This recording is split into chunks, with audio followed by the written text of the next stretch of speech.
Welcome to this Channel Vision podcast. My name is Brady Hicks. I'm an editor with Channel Vision magazine. And with me today, we have the Our Virtual Office crew. We have the president and the COO, Grizel Jimenez, as well as the founder and the chairman, Daniel O'Neill. What's going on, guys? How are you doing today? Hi, Brady. Thank you for having us. Hey, Brady. Thank you very much. Really appreciate being with you today. Well, I'm very excited to have you guys here today. And if you could, please talk about the origins of Our Virtual Office and how the product came about. It's a great story. And it's, we've been a software company for many years now, and we were looking at moving offices at the time. And so we were out looking at offices, and right around that time is when the pandemic hit. And so we had to stop looking for offices, and we all kind of had to go back to our home and do the remote connections.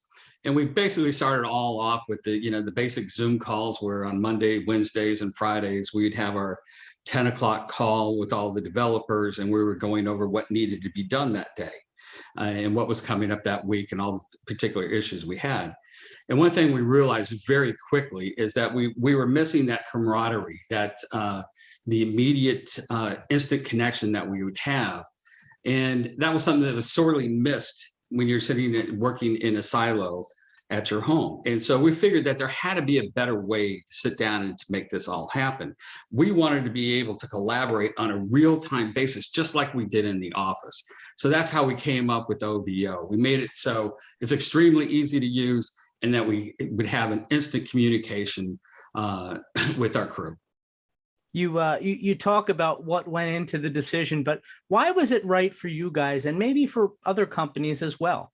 What really set it apart was the ability for us to have that instant communication, where we wanted to be able, if I needed to contact somebody, I could contact them immediately if I had a question or a problem, instead of waiting and doing the meeting calls. And then if there was somebody else involved, it was always a problem of trying to get that together. So in an office, I could walk down the office and I could talk to the people and solve that problem immediately. And we weren't able to do that with the technology that was currently out there. So you talked at length about the Our Virtual Office and your reasons for creating it and why it's so special. What sets Our Virtual Office apart from other competitive products? Well, the one thing is that we really needed that real-time on-demand video. We didn't want to sit down and have the codes that you had to type in, the pins, and all the scheduling that took place. Once that happens and you have to do that, you lose that the camaraderie, the instant communication, and the ability to collaborate with each other. And we were kept in a different silo, and it really made things difficult to progress and to write code and to do new things like we normally do in our brick and mortar office. One of the things that I keep hearing about with Our Virtual Office is the virtual network directory. How exactly does that work, and what does it entail? We're really excited about what virtual network directory does. It's a very unique, and it does not exist on any other platforms. Is what we were able to do is we're able now to collaborate with other companies. So we might be working with another company on another project, and as long as they're on that network, we can communicate with them instantly like they're sitting in our office. And that's extremely important when it comes to customer service and being able to get the project going further. Oh, very good. And obviously collaboration and communication are very important, but so is security for a lot of people. If you could discuss some of the security, the safety aspects of Our Virtual Office, as well as maybe avoiding what they call video bombing and other intrusions like that. So this is a place of business, and we've created this platform for it to be business oriented. We deliberately did not open the system to background screens or filters that create vulnerabilities to the platform.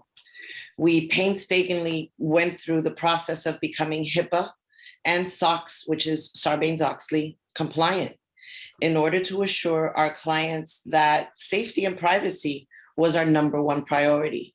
So we feel extremely confident that that is not going to be an issue with our platform. It sounds like a lot of thought kind of went into the development of this product. You mentioned the security stuff. What are some of the other tools that OVO offers to recreate one's office, I guess, virtually? Well, like most conferencing softwares, we found that most of them were developed prior to the pandemic. And we were experiencing some deficiencies in those platforms, which made us concentrate more on what we wanted to offer in our platform. We have recording. So you have a session going on with the team and you can record it and then later on share it with the rest of the team that may not have made it to that meeting. We have screen share, group chat, which can take place while you're having a session. You could group chat everyone with a link or some statistics or information. And then you have some private chat channels as well that you could just chat away with someone else within your group. As we've already discussed, we have virtual network directory, and we also have a bell notification that tells you if you've missed a call. So let's say you had to step away from your desk, somebody tries to reach you, because we use a knock system. No one is allowed to connect with anyone without you accepting the knock. And that allows them to find out through that bell notification that they've missed a call or that someone was trying to get in touch with them. It's almost like a virtual message center. We understand that some businesses have clients that need to visit with them, be it a bank or something to that sort. We have a guest invite feature where we can send a link to anyone out there and they can come into your office with a knock and they can join you in a video conference immediately. No pins, no codes, no downloads. It's just a link to a text or an email and they've connected with you immediately. We also have a QR code that we've developed where an individual, a client, can place it on their email, on their signature, on their business cards. And by just simply clicking on the QR code, they can connect and join in their private office. And one of the most robust tools that we offer is our reporting features. A manager or a designated administrator can generate real-time reports to identify any productivity deficiencies based on their activities that are captured on these reports. We also have a unique OVO support feature, and that's where any of our clients can click on OVO support on their dashboard and they'll connect live with one of our representatives for customer service. So that takes customer service to a whole different level. Oh, that's really cool. And Grizz, you mentioned the ability to kind of knock on someone's door. That was one of the features that I really enjoyed about our virtual office when I was checking it out. The idea of having separate offices and separate rooms and things like that. What went into that thought process as far as how OVO is laid out? Well, it's really interesting. When we started looking at it, we really wanted to recreate the office setting that we had. And in that, we decided, we had people that had cubicles and offices and all that, and we wanted to respect that. So we came up with the idea of having these cubicles, these offices, and everybody is separate in there. And you can see who's in that cubicle. So kind of giving an idea is that if you're in an office setting in the brick and mortar, you want to look and see if somebody's there. You might look down the hall and see if they're in their office or, if they're in the cubicle. So we wanted to recreate that exact feeling that I could look in a glimpse and I could tell that person is there and I could talk to them immediately. And that was the neat thing that we're able to set up. So we really, when structuring this all out, we really wanted to go by the brick and mortar of how it all worked and be able to build that collaboration, that instant communication back into what we were doing here. And that's the one thing that's really, really been missing in the products that are out there. And Brady, we have everything laid out based on the client's preferences. So in order for their experience to be as close to what they were used to, We'll have some rooms that are named like the same naming convention that they had in their office. So if they considered their conference room the war room, they can call it the war room. If they wanted to set up a break room where everyone would enjoy a cup of coffee together and talk about what happened over the weekend, they have that ability, so that those relationships that have suffered since this whole pandemic took over and everyone had to work remotely, most of the relationships that we build during work hours become personal relationships as well. And they've suffered, where these break rooms where they can connect while they're working, they can chit chat, catch up, and then move on and keep working. So we wanted to keep it simple. We wanted to keep it personalized. And we wanted to also provide them with their own input on how they wanted to design it. When you guys discuss recreating the physical workplace in a virtual setting like that, one thing that really pops into my head is the idea of just being able to see somebody at their desk. You can just walk around the corner and see somebody sitting at their desk. Talk, if you could, about the real-time web snapshot feature. What would you say to the critic who might cite privacy issues or the implications of maybe having that live connection like that? Well, the one thing that we found is that being able to sit down and have each company is different, and how they manage their employees is different by company. So what we did is we built it in to go by their business rules of how they do it. So you might have it that some people, if it's a new employee, want to sit down and have a snapshot every 5 minutes.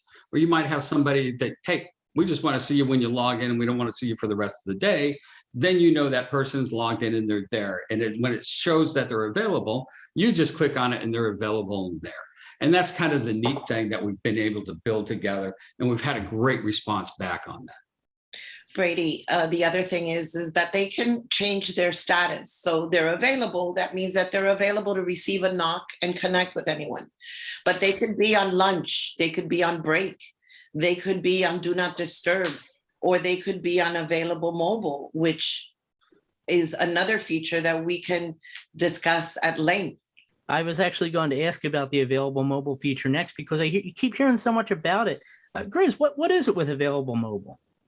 Well, sometimes the staff members need to be out and about on sales calls or errands, but are still available to have discussions with other staff members. By selecting available mobile, that individual is contacted just as if they were at their desk, and they are video connected immediately without multiple steps that cause a burden to the mobile user. So you send them an invite, they connect, and you're talking to them just like if they were in front of their computer via their cell phones. So you guys mentioned creating this product with the looming pandemic. Where does the company go from here, as a lot of organizations are setting return dates for the office? I guess what I'm asking is remote work like this here to stay? Yes, we do. We believe it is. It's definitely here to stay. And you have a lot of companies now that have to have a remote work solution. And they're building that into their business model now. That has to be part of the business model. So you might have some that will be working remote and some that will be working at the office. Now you still have the ability to communicate with anybody who's remote. And it's a much more robust system and a better way to do your collaboration, your real-time, on-demand conferencing or video conferencing that you do. That we don't see that going back. We actually see a lot of companies now are going out and letting the employees do a lot more, because now what I've been able to do is now I'm able to expand my employee base geographically all over the world. So I could literally get any developer that I want anywhere in the world, as long as they connect into this. They're just like sitting right at my office. So it has really expanded everything that we can sit down and do. And it's been very exciting with all the responses that we've been getting back from. And Brady, you have to remember, most employees are going to push to remain remote workers. The majority of them enjoy that benefit, so to speak. And now employers can see that benefit can be extended to the employee as part of their compensation package, right? And let's face it, companies can see the benefits of that workforce working from home. They're just concerned about managing them and their productivity. So this platform helps them be able to manage them, be available to mentor them, be available to train them on a one-on-one personal basis, without it having to be a structured meeting, without it having to be, oh, let's jump on this call. No, you click, connect, and talk, and then move on. There doesn't have to be that many steps to deal with each other like it used to be when you were in a work environment, in an office. Yeah, this solves that problem of management and how to manage the remote work. It really does solve that problem. Well, I agree. Actually, I do agree. And I think remote work is here to stay. When I look at this product and all the great features and elements that you guys kind of put into it, it definitely is worth checking out for people. Are there any future developments maybe are worth mentioning? We have some really neat things that we're working on. One of the neat ones is that we're looking at having a commerce center, if you will, that let's say, for example, I'm a teacher and I want to do tutoring. That now I could put this out there and I can have people come in and I could tutor them. And now I can put a little a commerce site on there. So if I'm going to charge them $20 an hour, they can sit down and do that. So they'll be able to sell also their services on there, and then people would be able to sit down and connect in to do those services immediately. And some of the other stuff that we're working on, we've got some other features that I can't really go into right now, but it's really exciting. And we're definitely going to be changing a lot of how the video conferencing or the remote work office is being done. It's really neat. And we're really onto some real cutting edge stuff that we're doing. We're very excited about. So before we get out of here, where can people get more information and maybe even check out our virtual office for themselves?